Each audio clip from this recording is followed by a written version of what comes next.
Hello, everyone. I'm calling the April 10th, 2025 Winnipeg Food Council meeting to order. My name is Martina Gornick-Marion, and I am the Vice Chair of the Winnipeg Food Council. Today in person, we have Councillor Dobson, we have Danny Powell, Busola Jibola, our clerk Nicole, and myself. Before we get started, I will do the land acknowledgement. Pardon me, Councillor? He's here too. Oh, yes, we're going to do the in the motion to accept. Well, maybe we'll do that now. Motion, if we can have a motion to accept those joining by Zoom today, and Councillor Schreier, our committee chair, Ramon, Jill, and Dustin are all meeting remotely today. So moved. Okay. Thank you, Councillor. Go ahead. Thank you. The land acknowledgement. All those in favor? All those in favor? Aye. Thank you. We're gonna trundle along here today with me as chair. So today, I just would like to acknowledge that we are on Treaty 1 territory, home of the traditional lands of the Anishinaabe, Ojibwe, Innu, Cree, and Dakota peoples, and in the national homeland of the Red River Métis. Our drinking water comes from Shoal Lake 41st Nation in Treaty 3 territory. Just if we can move forward, just to have a motion to accept the minutes from the February. Again, so moved. All right, all in favor? Aye. Aye. Thank you. Okay, so our first item on our agenda today is the report from the chairperson. Councillor Schreier is on the meeting remotely, but at this time does not have a report. So I think we'll just move forward with the reports from the coordinators. Okay. So for the April 10 meeting, the coordinators report, I will be reading that out. So the highlights for the coordinators report, we had the Food Waste Action Week, and that was March 17 to 21st. We had the Urban Agriculture Community Small Grants Program. The program wrapped up with the selection process following 2 weeks. Yeah, we put the ad out for 2 weeks, and then we're able to choose some people, which Danny will be talking about later. We had about 29 applications, and also the pro bono students submitted the final copy of their legal research work on the food rescue pilot project. Another thing I wanted to mention in the coordinators report was that the Winnipeg Food Council was invited to the Elmwood Community Forum entitled Listening and Understanding. And so this forum was attended by the chair, Councillor Schreier, and also a member of the Research and Policy Subcommittee, Millie Khan. They attended that meeting. Also, we've had several meetings with Jennifer McRae from Climate Connections to provide some edits and feedback on the work done by the pro bono students. And also we've also had meetings with the Vice Chair Martina to discuss plans about the Winnipeg Food Council as a whole, which we'll hear more about that in the subcommittee's report. And that's it. Right. Thank you, Busola. So can we get a motion to accept this report? Is this my Motion to accept the verbal report from the coordinator. Thank you. All in favor? Aye. All right. Thank you. Okay, so the next on the agenda is a report from the subcommittees. Is there a report from the development and communications? Yeah. Okay. So I'll go first. Yeah. So the development and communications subcommittee met to discuss the Urban Agriculture Community Gardens grant process and to prepare for it in advance of the actual acceptance of the applications for 2025. What was discussed was, among other things, that the evaluation process needs to be updated, which may include updating the the application forms, the evaluation of those applications, the timelines involved. Certainly this year we found that in order to get the money out in time, the previous 2 years we've been quite late in dispersing the funds. In order to get the funds out in time, we do need to have a meeting around this time, April. This is why this meeting was moved. But having a 2-week turnaround for the evaluation of those applications and then to present it for this meeting is quite tight. We haven't had, I think, the level of discussion we would have liked to talk about the merits of the different applications. So I think going forward this year, we'll be scheduling some time to do an update to our process. And I think it'll probably be pretty comprehensive, just to define sort of what we're trying to support with the grant process and how to evaluate those things, what kind of reporting will it require, what kind of information will require at the beginning. So we'll be looking at a whole cloth. So with that said, a subset of the D&C committee and some other folks from the council were able to get together and over the last 2 weeks go through the 29 applications. 16 were selected, which I guess I don't want to give too much up before that element on our agenda. But so I think thank you very much to the evaluators. That was a lot of work in a short period of time, and I do really appreciate that effort. So I'll leave the rest of that to the urban that section of the agenda. Great. Any questions or comments about that? Okay, so I guess we'll make another motion to accept the report by Danny. All right, I see Jill's head nodding, so all in favor? Aye. Thank you. All right, so the other part of the report from the subcommittees is the Research and Policy Subcommittee report, and I will provide that report. I usually chair this subcommittee. We met on March 31st. And at the meeting, the coordinators provided us with an update on the applications received for the Urban Agriculture and Small Grants Program. And at that time, we're also trying to recruit some of our Research and Policy Subcommittee members to assist with the Development and Communication Subcommittee to review those applicants. So it sounds like that went really well. A big proportion of the meeting, there was a lengthy discussion about the development of the food and agriculture strategy. So, you know, the mandate of the Winnipeg Food Council, which was adopted by the City of Winnipeg Council, is to initiate the development of and support the implementation, maintenance, and evaluation of a City of Winnipeg agriculture food strategy to address municipal food security and food system issues. And, you know, the strategy would provide a roadmap for the city in the creation of a just and sustainable municipal food system that can help achieve many goals, whether it's social, environmental, economic, and certainly health objectives as well.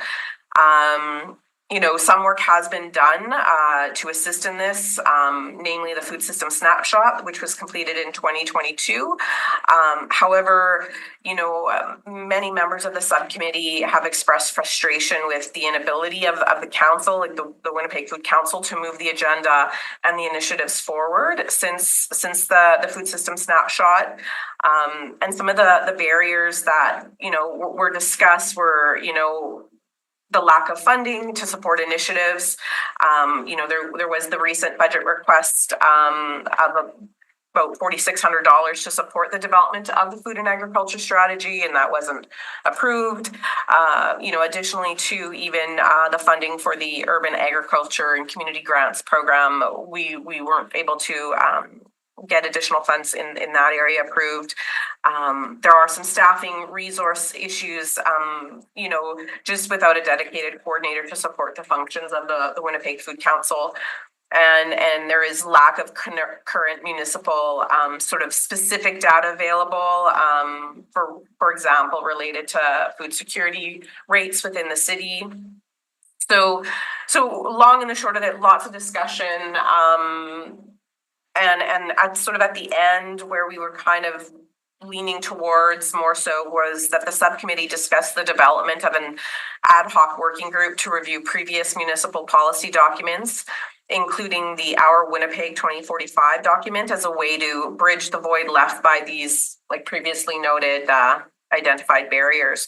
So I guess there's some work to be done to see how we can move things forward. And then finally, I have asked for a volunteer from the Research and Policy Subcommittee to take on the role of chair going forward, as I would like to step down after 2 years. So I know there'll be anyone who's interested can bring their, let the coordinators know, and coordinators will certainly follow up as we go. So yeah, that's it for the Research and Policy Subcommittee report. So any questions, comments? Dustin.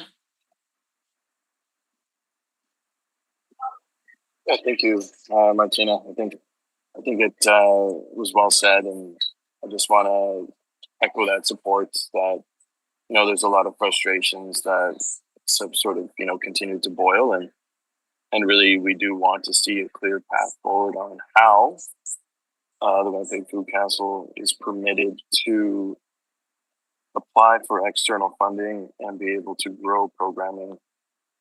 Should we not be able to receive our small funding requests through the internal processes? So this is something that is a follow-up from last meeting in asking our coordinators here to really lay out the process that we do have and permissions that we are able to proceed with internal processes, and also external. Like if we're not able to apply externally or receive funding internally, it's clearly stated that we're probably not going to achieve the mandate that we're set out to, and that just builds discouragement. So I just want to see a clear path forward and how we can help all our citizens meet the needs. These are just basic needs, but I think we can do a lot more. But I'll leave it at that. Thanks, Dustin. That was well said. I think everyone who's been part of the Research and Policy Subcommittee and those who are part of the Winnipeg Food Council are, we want to see certainly movement towards a really sustainable and accessible food system for all. So I think that we've got a lot of people who are interested. It's just finding that way towards it. So if there aren't any. Ramon, please. Sorry, I missed your hand there. Yeah. Thanks for the update, and 2 points. First, in relation to the creation of a subcommittee or other committee that will help synthesize all the documents. One suggestion is for the city staff to provide an overview presentation to the subcommittee, because the committee presently comprises both new and existing members. So it's important to that everyone is on the same page. So it will be important for the ad hoc committee to be able to fulfill the task at hand.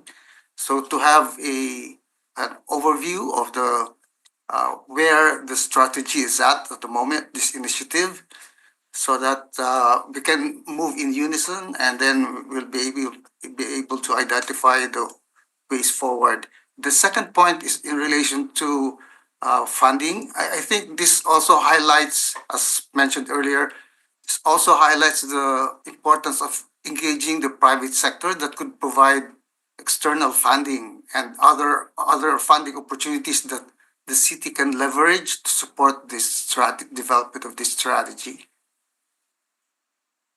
Thank you, Ramon. Yeah. Any other thoughts or comments? Thank you.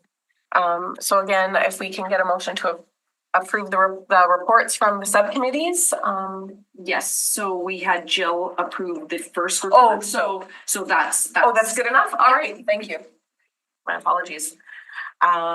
All right, we're moving quite along. We're tickety-boo on the agenda.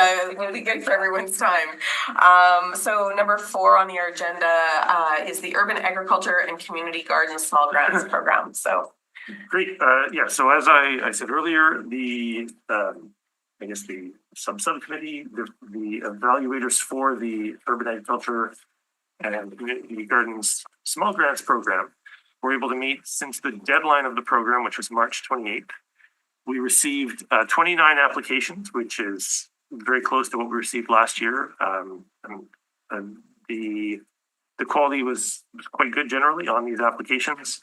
And of those, we have selected 16 final applications, grant recipients to receive money up to the max amount, which was 2,000.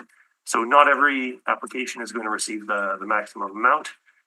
We were able to spread it out a bit further by giving some lesser amounts to some of the applicants.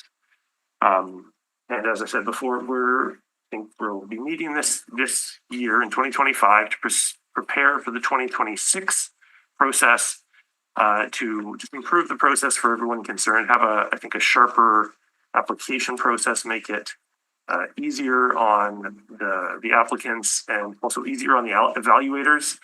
And I think to formalizing probably what that evaluation process looks like, we're quite lucky to have somebody now who is a member who is quite versed in evaluation processes. I believe they're pursuing their PhD around that.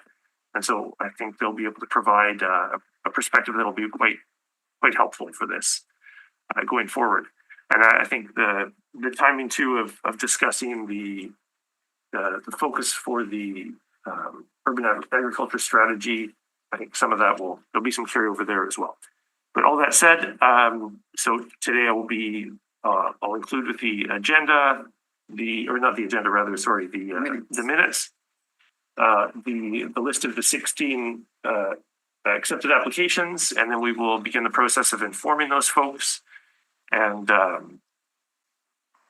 going forward. great. Any questions, comments? Okay. Then again, motion to accept. Dustin, thank you. All in favor? Does Ramon have a question? Oh, Ramon, do you have a question? I'm sorry. Is your hand still up from before? Yes, in relation to the overall funding, again, I'd like to emphasize the point that to be able to really address the food security objectives of the city, it's really important to increase its funding, and that's also to mobilize external funding to be able to achieve impactful outcomes in relation to food security, because there are proponents there that have they have very good project concept in terms of providing long-term food security, but given the funding constraints, they're not able to really move forward on that particular initiative. There are very meaningful frameworks that will program concepts that actually will enable food security for their targeted sectors. So I think it's really important to consider that going forward. Thank you. Ramon. Anything else? All right, I guess we'll move ahead. You're okay to do that now?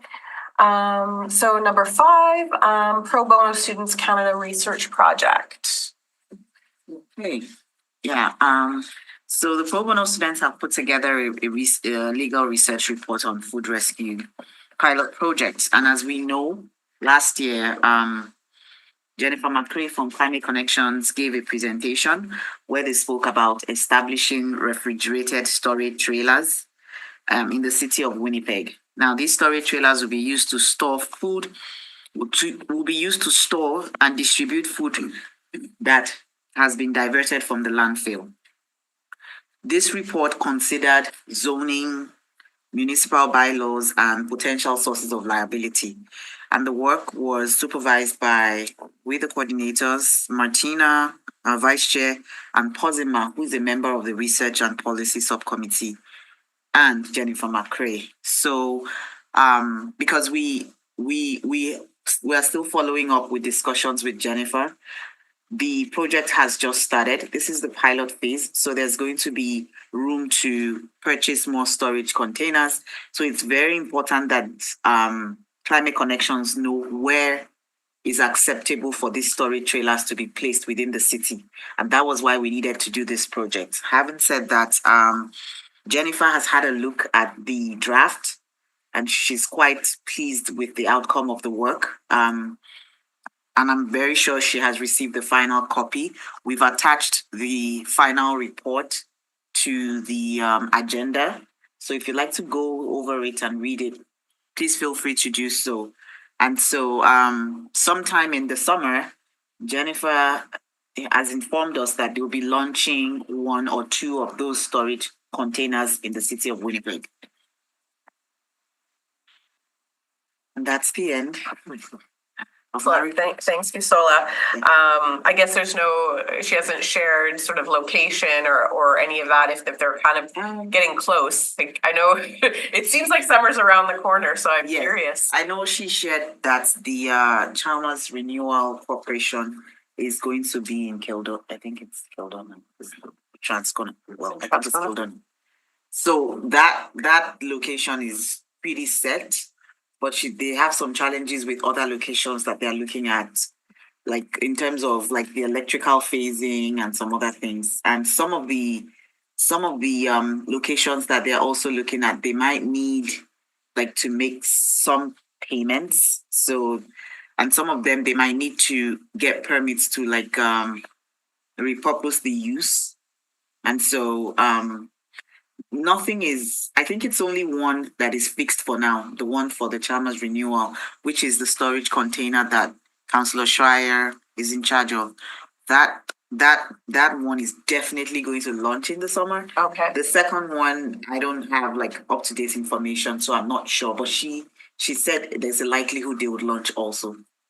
That's great. It would be great to get some, as things are live, to get some, feedback on how that is going.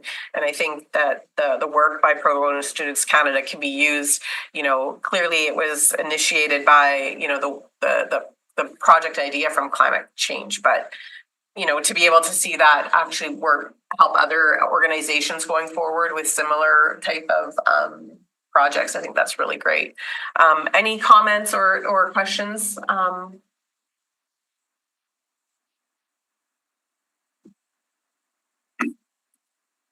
Great. Well, we've had Pro Bono Students Canada has worked since I've been on the Winnipeg Food Council, so it's been a really good partnership. So it gives them a really good opportunity to practice, but then also do some work that helps build our own capacity, because it's sometimes difficult there.